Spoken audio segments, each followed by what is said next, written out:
In the today's lecture, we will discuss the remaining parts of that chapter. In the previous lecture, we will learn the introduction and definition of powder. Then next is advantage of powder. Then next is disadvantage of powders. Then next is classification of powders. Classification of powders, in that we will learn the bulk powder for internal use. Then next is bulk powder for external use. In that we will discuss the dentifrices, then the interfaces, then insufflation snuff, then the simple and compound powder for internal use, then powder enclosed in packets and capsule. Then next is compressed powders. Then next that is dusting powder also we will learn. Then next is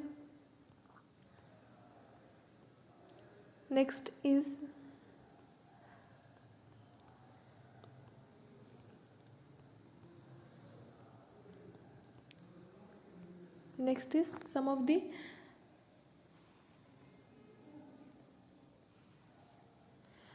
dispensing of powder involving special problem.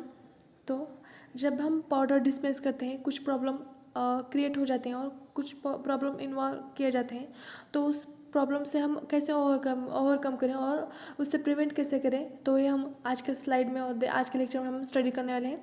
The dispensing of powders involving special problems, that is first is volatile substances. So let's see what is the volatile substances. Certain volatile powders contains volatile oil. To prevent the loss of volatile oils, these vegetable drugs must be powdered lightly in mortar. Also menthol, camphor, and essential oils takes place incorporation in powder. Final product packed with double wrapping. तो यहाँ पर इन्होंने ये बताया गया है कि जो वोलेटाइल सब्सटेंस रहते हैं और वोलेटाइल वेजिटेबल रहते हैं, उसके अंदर वोलेटाइल ऑयल प्रेजेंट रहता है. जैसे कि वोलेटाइल ऑयल मतलब क्या, जैसे कुछ ऑयल और कुछ ड्रग हम जैसे ओपन करेंगे तो क्या हो जाएगा, एरोमा स्प्रेड हो जाएगा, उस एरिया में एरोमा स्प्रेड हो जाएगा, उसे वोलेटाइल बोलेंगे. और उससे इवोपरेट और उसको हम ओपन करने के बाद क्या हो जाएगा कि वो इवोपरेट हो जाएगा, तो उससे उसका वोलेटाइल ऑयल लॉस हो जाएगा उस ड्रग से, उस वेजिटेबल से. तो for to prevent this vegetable drug must भी क्या करना है हमको, powder lightly in powder form में क्रिएट करना है. तो उससे जिससे कि उसका वोलेटाइल ऑयल लॉस ना हो. तो कुछ ड्रग यहाँ पर इन्होंने बताया है कि जैसे कि मेंथॉल है, कैम्फर है, essential oil take place in corporation powder. तो ये जो मेंथॉल है, कैम्फर है, इसको पाउडर फॉर्म में हम बनाएंगे, जिससे कि और उसको उसकी जो पैकिंग है डबल रैप करेंगे हम, जैसे कि जो अंदर रैपिंग है, इनर लेयर जो है, इनर रैपिंग है वो वैक्स से होनी चाहिए, और जो ऊपर की है वो पेपर से होना चाहिए. इनर जो लेयर है वैक्स से होना चाहिए और जो ऊपर का लेयर है थिक पेपर से होना चाहिए. डबल रैपिंग करना है इस पाउडर ड्रग को, उससे क्या बोलेंगे हम, वोलेटाइल सब्सटेंस बोलेंगे. तो नेक्स्ट देख लेते हैं हाइग्रोस्कोपिक एंड डेलिक्विसेंट पाउडर. जैसे कि हमने प्रीवियस लेक्चर में स्टडी किया था, हाइग्रोस्कोपिक और डेलिक्विसेंट पाउडर क्या बोलते हैं. तो हाइग्रोस्कोपिक मतलब क्या, absorbs the moisture from atmosphere are called as hygroscopic powder. जो कि मॉइस्चर एब्सॉर्ब किया करते हैं एटमॉस्फेयर से, उसे बोलेंगे हाइग्रोस्कोपिक पाउडर. और then next is absorb the moisture from atmosphere and convert into solution are called deliquescent powders. जो ड्रग्स जो सब्सटेंस मॉइस्चर एब्सॉर्ब करते हैं और उसको कन्वर्ट करते हैं सोल्यूशन और लिक्विड में, उनको बोलेंगे डेलिक्विसेंट powders. Some of the example is given here, that is ammonium chloride, ammonium citrate, pepsin, phenobarbital, sodium iodide. This is the example of hygroscopic and deliquescent powders. Such a substance are usually provided in a granular form in order to expose less surface area to atmosphere and convert into fine powder. तो यहाँ पर ये बताया गया है कि जो भी ऐसे जो सब्सटेंस होते हैं जो कि डेलिक्वेसेंट और हाइग्रोस्कोपिक हैं और मॉइस्चर एब्सॉर्ब करते हैं, तो इसलिए इससे ओवरकम करने के लिए इस ड्रग्स को ये जो ड्रग ऐसा हाइग्रोस्कोपिक और डेलिक्वेसेंट फॉर्म होते हैं, मॉइस्चर एब्सॉर्ब करते हैं, तो to overcome from this condition what we have to done, usually provide this powder in a granular form firstly, then जब हम ग्रैनुलर फॉर्म में इसको कन्वर्ट करेंगे तो जो सरफेस एरिया होगा ऑब्वियसली लेस हो जाएगा, और जो and avoid convert into fine powder, और ऑब्वियसली इससे ग्रैनुलर फॉर्म में हम कन्वर्ट करेंगे तो ऑब्वियसली फाइन से ग्रैनुलर हो जाएगा, तो उसका सरफेस एरिया भी कम हो जाएगा। जैसे कि हमको फॉर एग्जांपल मैं एक एग्जांपल बताती हूँ आपको कि जो भी पाउडर की पार्टिकल साइज जितनी बारीक हो जाएगी, जितना पार्टिकल बारीक रहेगा पाउडर का, तो सरफेस एरिया ज़्यादा हो जाएगा, और जितना पार्टिकल साइज बड़ा होगा तो सरफेस एरिया कम हो जाएगा। और सरफेस एरिया कम होने के बाद क्या हो जाएगा, मॉइस्चर जो एब्सॉर्ब करता है एटमॉस्फेयर से, उसकी जो टेंडेंसी है वो कम हो जाएगी। जितना पार्टिकल बारीक होगा, पार्टिकल साइज जितना बारीक हो जाएगी तो सरफेस एरिया उतना ज़्यादा हो जाएगा, और जो टेंडेंसी होती है उनकी मॉइस्चर एब्जॉर्ब करने की वो ज़्यादा होती है। तो हमको to overcome from this what we have to done for that purpose, firstly this powder we have to convert in the granular form, obviously this is converted into less surface area। जैसे कि हम देखते हैं कि जब भी हम powder spread करते हैं बॉडी पर तो ज़्यादा स्प्रेड होता है, बारीक जितना पार्टिकल रहेगा तो ज़्यादा स्प्रेड हो जाएगा ना, और पार्टिकल समझो क्रिस्टलाइन फॉर्म में है, थोड़ा सा बड़ा है तो इजीली स्प्रेड हो जाएगा कि बॉडी पर नहीं। तो ये कंडीशन हमको बताया गया कि ऐसे सब्सटेंस को हमको ओवरकम करना है, तो इसलिए उसको क्या करना पड़ेगा कि जो पाउडर फॉर्म होता है उनको ग्रैनुलर फॉर्म में करना पड़ेगा, और जो फाइन पाउडर है उसको फाइन जो पाउडर है उससे प्रिपेयर करने से हमको अवॉइड करना पड़ेगा। And such powder should be wrapped in a double wrap और packaging in a double wrapped. तो इनर जो सरफेस है, इनर जो रैपिंग है वैक्स से होना चाहिए, जो अंदर का जो मटेरियल है पेपर का रैपिंग का इनर वैक्स से होना चाहिए, वैक्सिंग मटेरियल से होना चाहिए, और जो ऊपर की रैपिंग है थिक पेपर से रैपिंग होनी चाहिए इस टाइप के पाउडर से। ओके, देन नेक्स्ट देख लेते हैं। फर्स्टली हमने देखा है वोलेटाइल सब्सटेंसेस, देन नेक्स्ट देख लिए हमने हाइग्रोस्कोपिक और डेलिक्विसेंट पाउडर्स। देन नेक्स्ट देख लेते हैं इफ्लोरेसेंट पाउडर्स। अब इफ्लोरेसेंट पाउडर क्या है वो देख लेते हैं। Some crystalline substances liberates water from crystallization wholly or partly on exposure to humid atmosphere. Example that is citric acid, caffeine, ferrous sulfate. So this problem overcome by mixing or incorporate with a inert substance or using anhydrous slide. तो जो इफ्लोरेसेंट powder होते हैं वो crystalline substance में होते हैं। तो humid condition में, ह्युमिड वातावरणामध्ये काय होतं की ते वॉटर लिबरेट करतात, जे क्रिस्टलाइन फॉर्ममध्ये असतात, क्रिस्टलायझेशन होतं त्या वॉटरचं, आणि तेथून त्या ड्रगमधून, त्या पावडरमधून वॉटर लिबरेट होतं होली पूर्णपणे किंवा पार्शियली, पण पार्शली ह्युमिडचं एक्सपोजर झाल्यावर ते वॉटर लिबरेट करतं। तर ते टाळण्यासाठी आपल्याला काय करावं लागतं की क्या करना पड़ेगा कि इस जो पाउडर होते हैं ऐसे टाइप के, जो साइट्रिक एसिड होते हैं, केफिन होते हैं और फेरस सल्फेट, इनमें हमको क्या करना पड़ेगा, मिक्सिंग करनी पड़ेगी इनर्ट सब्सटेंस से, और अनहाइड्रस जो साल्ट होते हैं वो इस ड्रग के अंदर हमको मिक्स करना पड़ेगा। ओके, इसे क्या बोलेंगे, इफ्लोरेसेंट पाउडर बोलेंगे। Then next is eutectic mixture. अब यूटेक्टिक मिक्सचर क्या होता है, हमने पहले भी फर्स्ट ईयर में भी फार्मास्यूटिक फर्स्ट में भी हमने स्टडी करे थे यूटेक्टिक मिक्सचर क्या है। इसके प्रीवियस लेक्चर में भी हमने यूटेक्टिक मिक्सचर क्या होता है वो स्टडी कर लिए थे। तो इसलिए इसकी जो मैंने PDF आपको प्रोवाइड किया है सॉलिड डोसेज फॉर्म का पाउडर का, उसमें से आपको स्टडी करना है, और उसमें से आपको क्या करना है, इसे हैंड राइटिंग करनी है। तो यूटेक्टिक मिक्सचर क्या होता है वो देख लेते हैं। व्हेन टू और more substances are mixed together, they liquefy due to formation of compound which has a lower melting point than the individual substances। तो यूटेक्टिक मिक्सचर का मतलब क्या होता है कि जब भी दो और दो से ज़्यादा सब्सटेंसेस हम मिक्स करते हैं तो वो लिक्विफाई हो जाता है। क्यों? Due to formation of compound, उसका एक कंपाउंड फॉर्मेशन होता है, उससे वो लिक्विफाई हो जाता है, और उसको जो मेल्टिंग पॉइंट होता है वो मेल्टिंग पॉइंट लो होता है, उसके एक जो इंडिविजुअल जो सब्सटेंस होता है उससे भी ज़्यादा उसका पूरा जो कंपाउंड है वो पूरे कंपाउंड का लिक्विड मिक्सचर होता है, जो मिक्सचर होता है पूरे कंपाउंड का, उसका लो मेल्टिंग पॉइंट होता है, उसे क्या बोलेंगे, यूटेक्टिक मिक्सचर ऐसे बोलेंगे। Such a substances are called as eutectic mixture. An example of such a substances are thymol, camphor, phenol, xylol, aspirin, phenacetin, chloral hydrate. तो इसका एग्जांपल, डायरेक्शन और मेथड आपको एज अ PDF मैंने book का PDF scan करके भेजा है, इसमें से आपको देख लेना है और इसके हैंड रिटन भी नोट्स निकालने हैं आपको। Okay, then next is liquids. What is the liquid? Liquid क्या होता है, उससे क्या प्रॉब्लम अराइज होती है और कैसे ओवरकम करेंगे वो देख लेते हैं हम। लिक्विड से क्या होता है? In some prescription the liquid medicaments are also incorporated in dispensing powders. इन्होंने बताया कि कुछ जो सर्टन कुछ प्रिस्क्रिप्शन होते हैं, तो उसमें जो भी लिक्विड मेडिकामेंट्स होते हैं उसको पाउडर के साथ लेना होता है हमको डिस्पेंस करते टाइम, और लेते टाइम पाउडर जो लिक्विड मेडिकामेंट होते हैं पाउडर के साथ पाउडर डालकर उसके अंदर लेना होता है हमको। If the quantity of liquid is small, कि इन्होंने बताया कि अगर क्वांटिटी ऑफ लिक्विड की स्मॉल होती है तो it may be triturated with liquid, it may be triturated with equal amount of powder. अगर लिक्विड की क्वांटिटी कम है तो उसे ट्रैचुरेट करेंगे हम पाउडर के साथ। Then the reset of ingredients, जो इंग्रेडिएंट्स है उसको रीसेट करेंगे and these are incorporated in small portion with continue and disease are, उसको क्या करेंगे, जो स्मॉल पोर्शन है उसको कंटिन्यूसली ट्रैचुरेट और स्टर करेंगे। अगर लिक्विड की क्वांटिटी कम है तो उसे पाउडर के साथ ट्राइचुरेट करेंगे कंटिन्यूसली और उसके बाद उसको लेंगे। If the quantities of liquid are large then the absorbent must be added. अगर जो लिक्विड मेडिकामेंट है उसकी क्वांटिटी ज़्यादा है तो उसे क्या करेंगे, उसके अंदर एब्सॉर्बेंट ऐड करेंगे उस प्रिस्क्रिप्शन के अंदर, और उसके बाद उसको स्टर करेंगे और फिर लेंगे।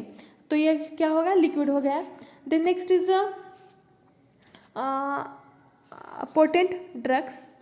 पोटेंट ड्रग्स क्या होता है वो देख लेते हैं। जैसे कि मैंने ओवरऑल एक समझने के लिए आपको बताया था कि पोटेंट ड्रग्स हाईली कॉन्सनट्रेटेड होते हैं। तो यहाँ पर देखते हैं कि पोटेंट ड्रग्स क्या होता है। The drugs having maximum dose of less than 60 milligram and poisonous substances are called potent drugs.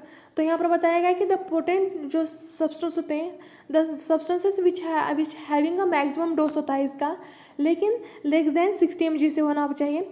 और अगर से लेस देन 60 mg से होता है वो ड्रग तो and poisonous substances are called potent drugs.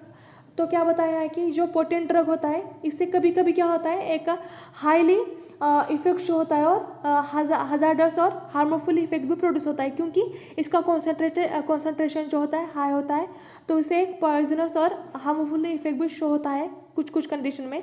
तो इसे क्या बोलेंगे, potent drugs.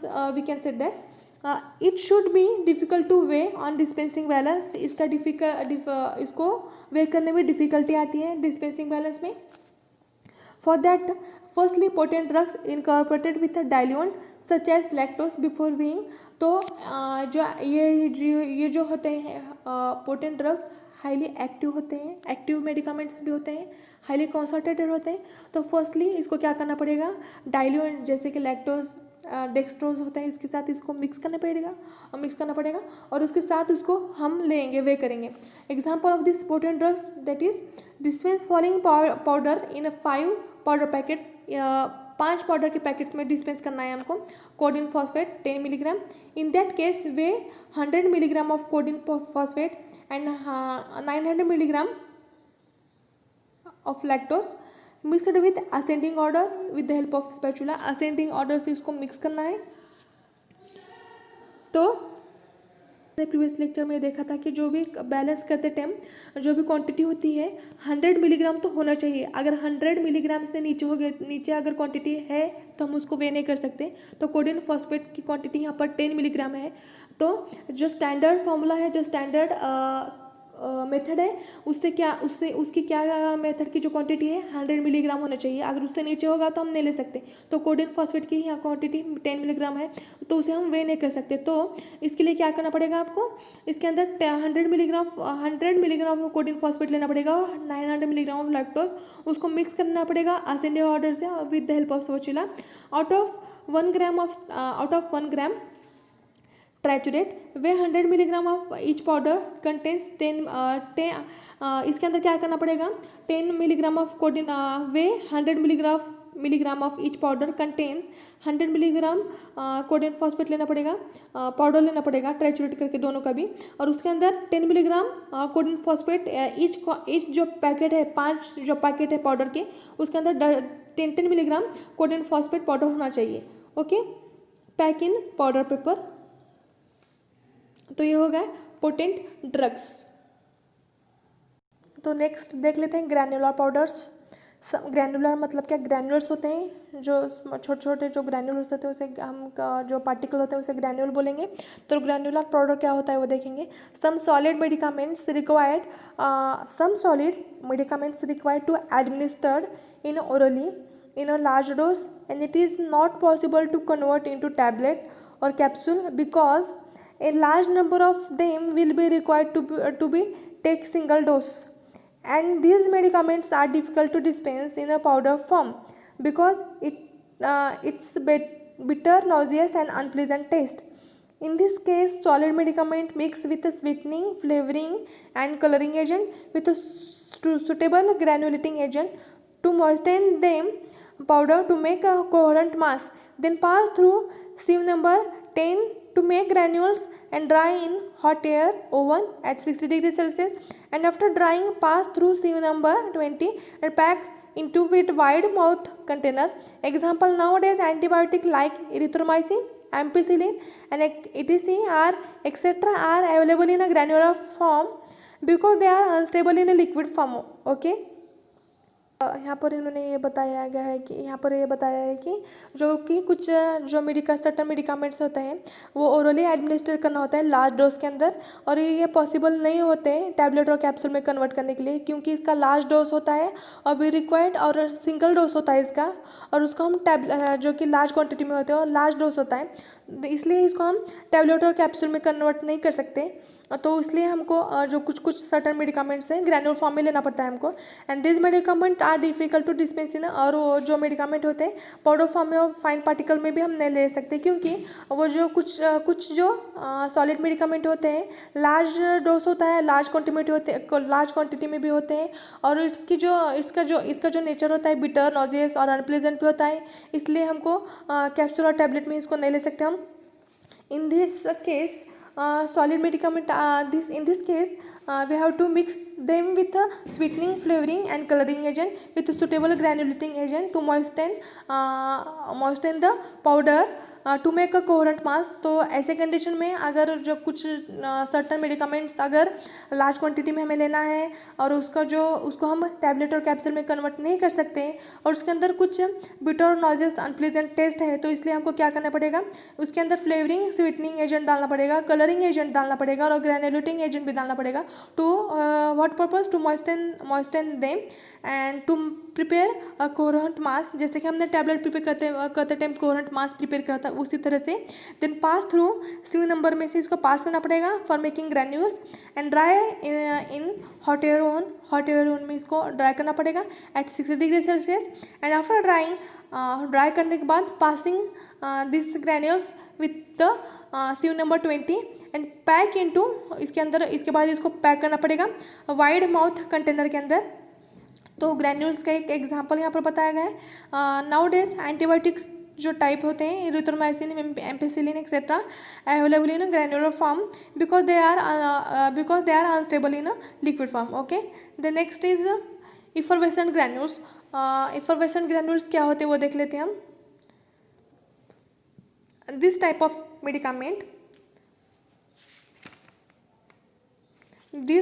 Medicament granules are prepare for internal use. ये जो इफरवेसेंट ग्रैन्यूल होते हैं ये पाउडर फॉर्म में होते हैं, इंटरनली इसका यूज़ होता है।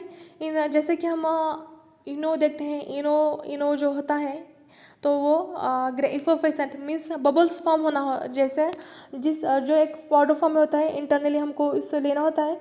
तो इस टाइप के जो पाउडर होते हैं जब भी हम इसके वाटर में मिक्स करेंगे तो इससे CO2 रिलीज हो जाएगा, बबल्स फॉर्म हो जाएगा और CO2 बाहर निकलेगा। तो इसे क्या बोलेंगे, इफरवेसेंट मीन्स एक CO2। जैसे ही हम इस टाइप के जो पाउडर होते हैं इसका जब हम वाटर के साथ इसको डालते हैं तो एक CO2 बाहर निकल जाता है और बबल्स फॉर्म होते हैं, तो उसे क्या बोलेंगे, इफरवेसेंट ऐसे बोलेंगे। तो इफरवेसेंट ग्रैन्यूल प्रिपेयर करने के बाद इंटरनली इसका यूज़ होता है। In that medicaments mixed with इसके अंदर क्या मेडिकामेंट यूज़ करते हैं, साइट्रिक एसिड इसके अंदर यूज़ किया जाता है, टार्टारिक एसिड का इसके अंदर यूज़ होता है, sodium bicarbonate and with sweetening agent also present in this type of effervescent granule. Then when contact with water they release, जैसे कि मैंने पहले अभी बोला था आपको, when contact with water they release of carbon dioxide, ये कार्बन डाइऑक्साइड रिलीज करते हैं to mask the bitter and saline taste of drug, और उसका क्या हो जाता है, जो बिटर और सलाइन टेस्ट होता है उसको ये मास्क करेंगे, हाइड करेंगे due to evaporation of, due to release of bubbles and release of carbon dioxide, mask the bitter and saline taste. इसकी जो अगर बिटर टेस्ट है, सलाइन टेस्ट है, तो ये मास्क किए जाती है, मतलब हाइड किया जाता है। मास्क मतलब क्या, हाइड किया जाता है। Also carbon dioxide stimulate the flow of gastric juice and helps in the absorption of medicaments, जो कि कार्बन डाइऑक्साइड स्टिमुलेट करता है।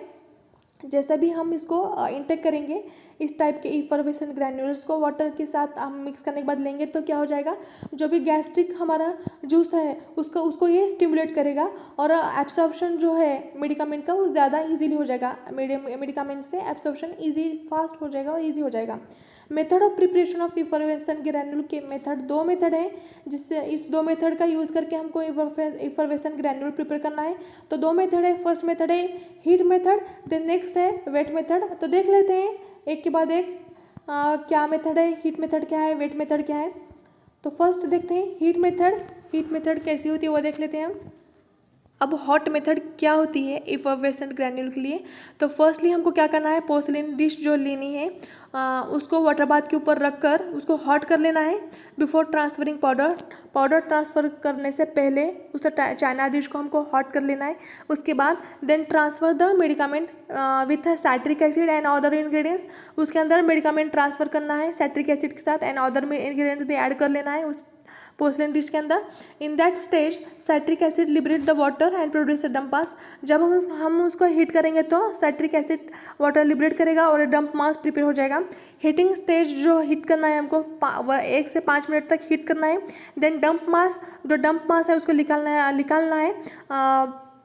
उसके बाद थोड़ा सा उसको कोल्ड करना है, उस डंप मास को सीव के अंदर से पास करना है और उसको ड्राई करना है हमको इन हॉट एयर ओवन के अंदर at 60 degree Celsius. Then finally उसके बाद क्या करना है, हमको पैक करना है, एयर टाइट कंटेनर के अंदर पैक कर लेना है उस इफरवेसेंट ग्रैन्यूल को।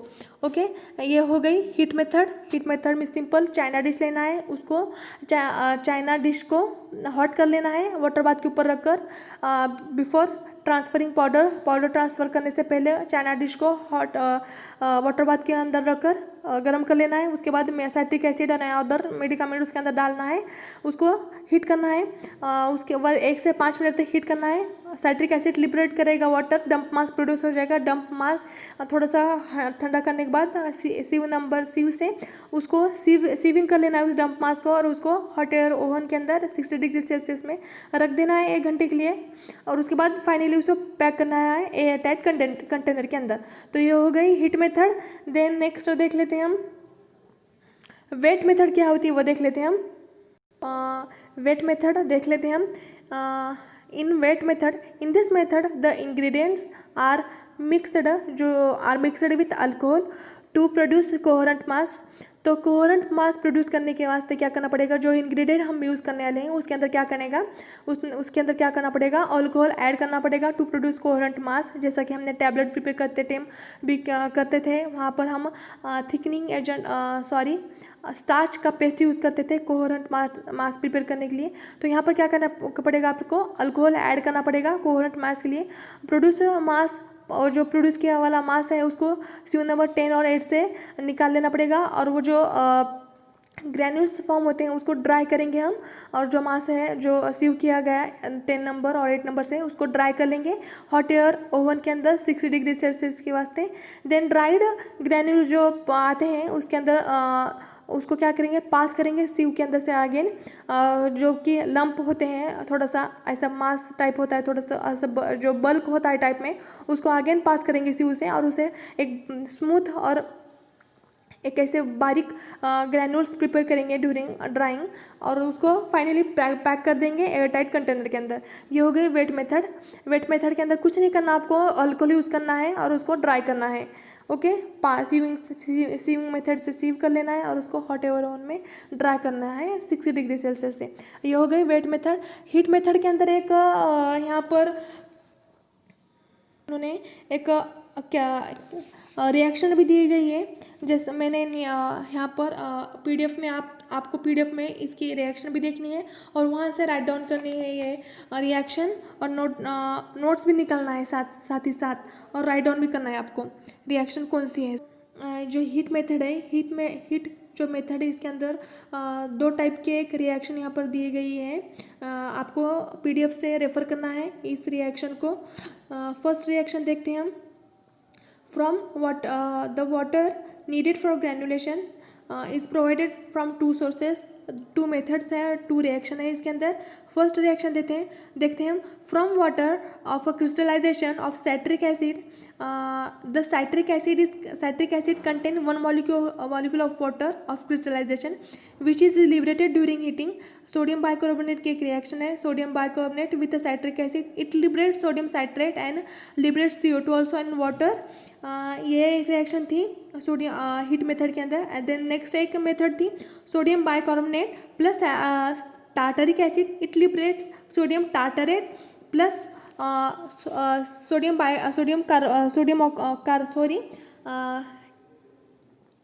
CO2 then water. ये तो एक रिएक्शन थी जो कि सोडियम बाइकार्बोनेट की थी और उसके साथ एक इस रिएक्शन के साथ सोडियम कार्बोनेट की फर्स्टली साइट्रिक एसिड के अंदर एक रिएक्ट करेंगे, तो साइट्रिक एसिड के साथ रिएक्ट करेंगे सोडियम बाइकार्बोनेट को हीट करेंगे तो सोडियम साइट्रेट लिबरेट होगा और CO2 भी लिबरेट होगा और वाटर भी लिबरेट होगा। और एक सोडियम बाइकार्बोनेट की रिएक्शन है दूसरी, उसको टार्टरिक एसिड के साथ हीट करेंगे तो सोडियम टार्टरेट लिबरेट होगा और CO2 भी लिबरेट होगा विद वाटर के अंदर। ये दो रिएक्शन है, आपको रेफर करना है पीडीएफ से। तो हीट प्रोसेस हमने देख ली थी और वेट प्रोसेस भी हमने देख लिया आज के लेक्चर में। तो आज के लेक्चर में इतना ही काफ़ी है। तो क्या क्या हमने स्टडी कर लिए एक बार पहले से देख लेते हैं हम, हमने क्या क्या स्टडी किया है इस सॉलिड डोसेज फॉर्म में पाउडर में। फर्स्ट देख लेते हैं हम।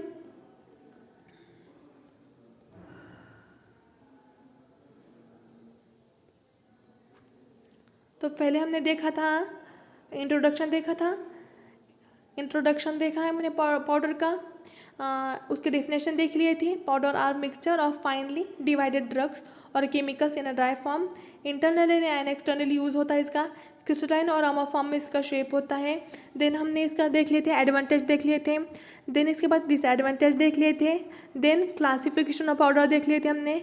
Bulk powder for internal use देख लिए थे। Bulk powder for external use देख लिए थे। Simple and compound powder for internal use देख लिए थे। Powder enclose in cachets and capsules. Compressed powder first था bulk powder for internal use. Then example है सेकंड जो क्लासिफिकेशन है powder bulk powder for external use. तो इसके अंदर सब पॉइंट थे।